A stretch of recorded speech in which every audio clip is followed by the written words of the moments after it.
You're welcome back. Now, Ecobank says it has no plans of taking steps to acquire any bank struggling to recapitalize. The Bank of Ghana is currently encouraging banks having difficulties in meeting the new capital levels to merge. Barclays Bank, for instance, has indicated it is working to take on another bank as a growth strategy. There are even calls for some of these big banks to look at the option of acquiring the struggling banks. But speaking to Joy Business in Lomé, Togo recently, Group Chief of Ecobank, Ade Ayeyemi, says the time is right to make such a move. Ghana, we want to continue to extend our leadership in Ghana. We need to bring new products to play. We need to continue to work with the government and people of Ghana. We need to extend the reach of our customers. We need to be number one in terms of players from a product point of view. We want to make sure that when a customer thinks of a bank that can provide solution to the things that they want to get done, they think of Ecobank Ghana. Mr. Dave, another bank that shares in your views, shares in your philosophy, says that they are having problems in recapitalizing. Would you look at that option?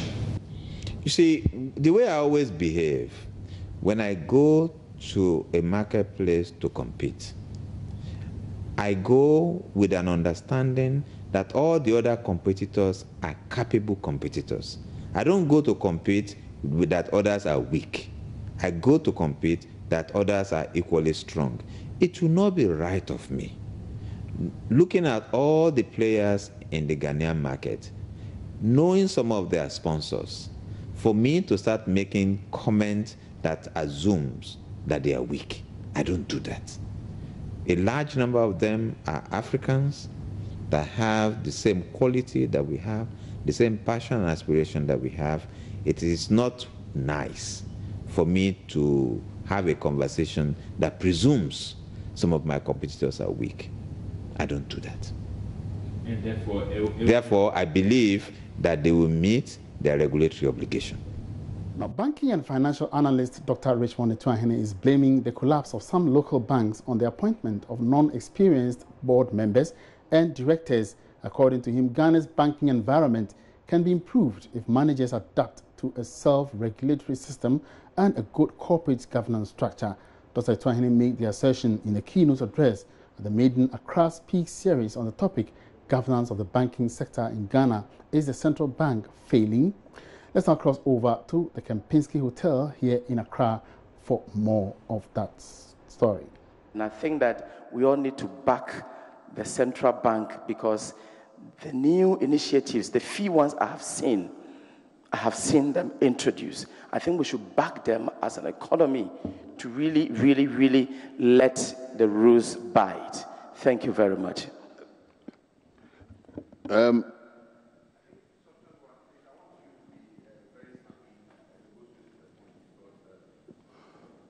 Yes, we are racing against time. So, subsequent one, please go straight to the point so they can address. I want us to leave here like half 1:30, so that we know we can go for lunch.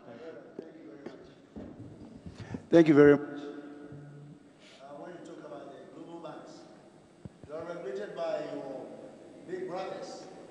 And things you can't do in England, you cannot do in Ghana. But unfortunately, you have a super regulator. Like AML, the way you regulate your AML is nowhere near we have in this country. Yeah. And our big brothers from Nigeria, something like, don't want to even mention that bank's name. They have systems and really regulating the system by itself. When it comes to the local, as you just said, we all Ghanaians, during my lecture, you were not here, we eat and put the refuse in gutters and get flooded and say, oh, government. Anyone who do not regulate, do her self-regulation cannot exist. That is the reason why corporate governance is key. The other side, I've worked in state banks. I've worked in about 4 banks in this country. What I didn't used to do in England, when I came here, they were doing it. When you tell them, that is the way we go about our things. And in corporate governance, there is no way you go by your things. Either you stick to the best practices or forget it. If they tell you bring competent board, and you go and bring yo-yo board. When I say yo-yo, people who like me, who do not even understand what you're doing. The end point, those of you who did chemistry, titration, will be bad non-performing and poor financial services.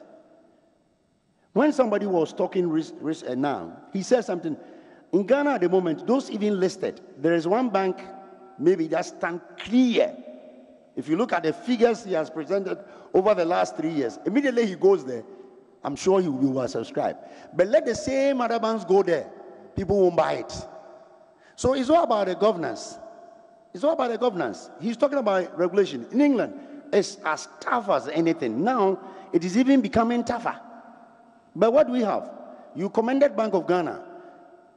Although it's too late, but never too late. Having been financial sector in 1988, we are glorifying and talking about corporate governance today. It is not something we should clap for anybody. We should not. Once you regulate, you talk about corporate governance. But as you've just said, we will commend them. But we won't commend them to just have it on sheet or papers. Let them enforce it. Let people face the bullets so that the confidence in the industry. Currently, my brother, you are not hit by a deposit run. You are not hit. I'm telling you, the other people are hit well. People are now literally taking their monies away because they don't know which of the 9 that will collapse tomorrow. They don't know. And the microfinance is more than that, the amount you're talking about. So we need to ensure stability, confidence, but we need to look at corporate governance. And I think you said something about, what did you say? Deposit. Deposit insurance. You know, this country, now. You know, my brother, I always compare my big brother, Nigeria. NDIC has been there almost 15, 20 years. When they were deregulating, they thought there was the need for deposit insurance. We have had the law passed, but when you go into details of it, those who have studied it, my brother, is good as a paperwork, but the application will be very tough. Look, if I have a deposit 100,000 and I lose, you pay me 6,250. What has that got to do with me? If you're in UK, immediately the financial crisis came. Those who have 35,000 have to be upgraded to 50,000 pounds. Now they have listed it to 100,000 pounds. You start yours with 6,250 cedis. So for every 10,000, I will lose 380. I mean, we have to be realistic. Now we are waiting for the Germans to give us money to set it up, isn't it? So when you thought about it, don't you think you should have made budgetary allocation for it? We shouldn't glorify in mediocrity. We are a country that glorifies in mediocrity. And I will say it and say it. We don't want to do the right thing. Let the expert take the deposit insurance and see the implementational process. I mean, my brother, it is still with Bank of Ghana, isn't it? Why in other jurisdictions they have even set a different company? Because, you see, NDIC is another regulator. Nigeria is itself or only itself who they can tell you close down. The Central Bank of Nigeria. If you have two institutions like that, you strengthen the banking system. So we need to look at that and see how best we can strengthen the banking system. And you talk about people cutting throat. Do you know why they cut throat? They cut throat that we have over-licensed. We have a population, you told me there's no need. Nigeria have 170 million. They are now at even 200 million. They have 24 solid banks. South Africa GDP is about 4,000 per what? Our GDP, talk about it. Some say it's 100,000. Some say 1,200. And then you have how many banks? 35 banks dotted all over the place. Why? So in as much as I support governor, all those who have come and go must also do self-critical evaluation of what they have done. And any other jurisdiction, people would have to face it irrespective of whether you've gone or don't go. Now we have the problem. Bailing a bank like UT, he's sorting 4.4 billion. It is nobody's money. And that was Dr. Richmond Tuahene, a banking expert, sharing some thoughts on corporate governance in banking. Of course, this is taking place in the opening of the Accra Speaks series at the Kempinski Hotel here in Accra. We'll be bringing you more details on that development in our subsequent bulletins. But for now, telecoms giant MTN is working to possibly deploy machines that could take deposits and dispense cash. Joy Business understands the self-serving kiosk is currently being rolled out on a pilot basis with limited services. Sources say the proposed financial service could be deployed fully after the required regulatory approvals. But does this finally show that MTN is venturing into full banking business? Now, George Wiafe joins me here in the studio to give us some explanation on this particular development. George, you're welcome. Thank you, Wiafe. Now, so first, tell me, how is the machine going to So let's look at a typical ATM machine that you will walk into any wall and then try to slot your card in. Now, this is like a kiosk, more of a kiosk ATM, where there are portions where you can slot in your money, there are portions where you can put in your coins, and there are portions where you can actually type the numbers in trying to carry out certain transactions on this kiosk.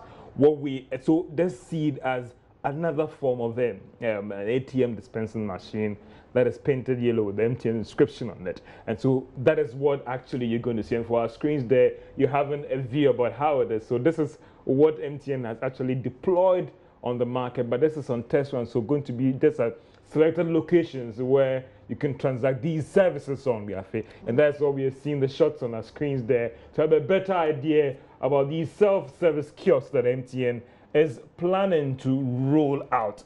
That's quite interesting. So when exactly are we looking at rollout? We understand from the Bank of Ghana that for such services, they need the Bank of Ghana's approval.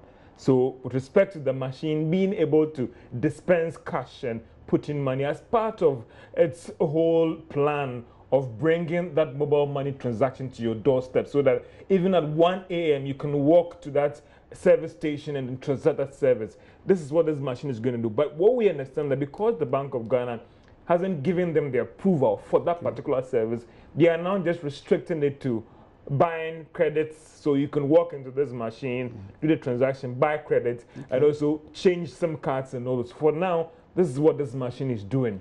If tomorrow, and these are just this ifs, if tomorrow Bank of Ghana gives them the approval, then they can roll out the service from next week for you and I to do. Now, George, so is it an indication that MTN is now venturing into a fully, or has become a fully fledged financial institution? What does the bank do? Mobilize deposits and gives out money to other people. Is MTN indirectly mobilizing deposits? Yes, they are. And people would like to look at this service and argue that you are going into that area where you become an universal bank or maybe become more of a commercial bank. But it looks like when you engage MTN, they have a different view on it. Their argument is that they rather want to partner the commercial banks in delivering services to its subscribers. Let's watch the vice president for MTN Group in charge of Southern, Eastern, and Ghana, Ebenezer Asante. He's explaining to us why he thinks that they are not a bank. The bank, because that's not our core business. We are a telecom business. Our core business is breaking down telecom services and making it available to the average consumer. That is our work. Along the line, because banking itself relies heavily on information, we saw the need to make banking service available on a digital platform. And the model that we have implemented across MTN footprints is one of partnership. We do it with the banks because their work is to take risk by taking people's money, turning it around, investing it, and paying dividends to their shareholders at the end of the day. And they are better placed to manage the float that we generate on our platform. They are better placed to manage the risks associated with banking. They are better placed to dream all innovative products and services that they can launch on our platform. the work that we did with Ecobank, for instance, T-Bill for All, came from Ecobank working with the MTN innovation team to have a launch so that Ghanaians everywhere can invest in T-bills without having any limitation either to time, to distance, to amount. The work that we did with Fidelity, the Yellow Safe, made it possible for people anywhere to also invest in a country where we all know that the level of savings is very, very low. So if there is an opportunity for a bank like Fidelity to launch the savings product on our platform through mobile money, that is very, very good. So the banks will continue to be there to do their work, and they will continue to also innovate and bring some of the innovation onto our platform for the benefit of our customers. What we bring to the party is a huge customer base, is the intelligence from the data that we are able to churn, the customer intelligence and analytics from the data that we are able to churn, is the huge distribution footprints that we have, is the go-to-market understanding that we have. The other one is the credible brand, because when you are dealing with MTN, you know you are also dealing with a credible brand that has been embraced by millions of customers. So that's what we bring. All right, so you heard MTN Ghana boss Ebenezer Asante. But George, what's the implication of this on already existing vendors? And Ebenezer Asante has now got an elevation. He's responsible for Southern, Eastern, and Ghana, more of the group vice president. If you look at the Bank of Ghana data, it has about 150,000 people who are employed as merchants out there. Now, imagine having this kiosk in front of Joy FM, and you can do this mobile money transaction on it. There's one guy just down the street that also work on this thing. So about 100 or 200 guys in multimedia, wouldn't they prefer to use this kiosk than walking down there? Well, just like any normal ATM kiosk, it's expected to be secured as well. So if you have that kiosk at Joy FM, the guy down there, I doubt whether I'll walk up to him to do that transaction. So in the long term, going to lose their jobs. It's going to affect the over 150,000 people out there that have been employed to do the service. It's more of automating their service. Just like the scratch card. Now you can use your more money wallet on your phone to buy than walking down the street. And they believe that it's part of efforts to try and cut down cost. Because printing the card costs money. Engaging these guys, you pay them commission. All right. Thank you very much, George, for that update. That was George Riafe bringing us up to speed with the decision by MTN Ghana to go into mobile money business and to deploy machines, dispensing cash machines at selected points. Well, talking about the provision of financial services, local oil marketing firm GOIL has also announced its intention to venture into the mobile money business. Let's hear from Chairman of the Board for GOIL, Kwamana Bartels. We believe that we could take advantage and leverage our 330 retail outlets right across the country, which is going to increase pretty soon, to set up money transfer outlets at all these various petrol retail outlets. And that will leverage the fact that at every petrol station you have a lot of cash, and we are spread right across the country, which gives us an advantage as far as money transfer is concerned. It's going to be something like a bank, a mini bank or something? Not a bank, but in the retail, the transfer business. Like a mobile money point? Mobile money transfer. That's precisely what we... And away from that, the Association of Ghana Industries has called on government to collaborate with the association in rolling out its flagship employment program for graduates, the Nation Builders Corps. The program, to be launched in May, is expected to provide about 100,000 jobs for graduates. Vice President Humphrey Dake says this collaboration will help create mentorship, entrepreneurship, and apprenticeship for graduates. Once the institutions negotiate their position very well, you might be likely to get a tax rebate from government, or you could trade it in for corporate social responsibility, or you could trade it in for any form of advantage that will come to you in terms of R&D for your enterprise or the sector at large. We say this as government desires to roll out the NACOP program for over 100,000 graduates.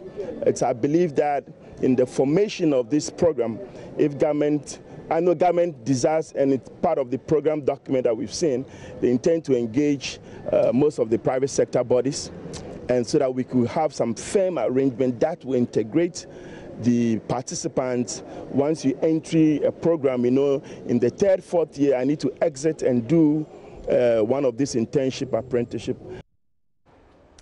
And that's a wrap on this afternoon's edition of The Marketplace. Thank you so much for keeping company with me throughout the week. Of course, we have to take a break now until next Monday when we bring you more business stories. My name is Emmanuel Abuaji. Have a good afternoon.